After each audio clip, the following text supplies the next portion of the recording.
los primeros meses de cuarentena siempre seguimos por Zoom y bueno, después cuando reabrieron todo empezamos a entrenar 4 veces por semana, fue bastante intenso como la pretemporada y nada, con la cabeza en alto, la frente en alto y a darlo todo, ya sea la copa que vamos a jugar, o sea, ya está.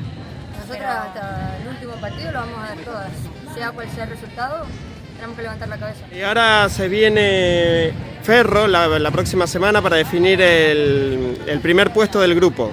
¿Cómo ves para ese partido? Porque Ferro también es un equipo complicado. Sí, claro, Ferro es un equipo muy complicado, viene muy bien, hace ya mucho tiempo trabajando muy bien, tiene jugadoras de muy buen nivel. Pero bueno, nosotras estamos enfocadas en hacer nuestro camino, nuestro juego.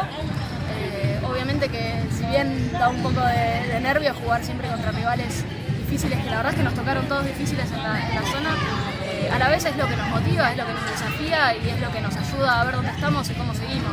Así que lo esperamos ansiosas, de todas maneras vamos a tomar un descansito para disfrutar del partido de hoy.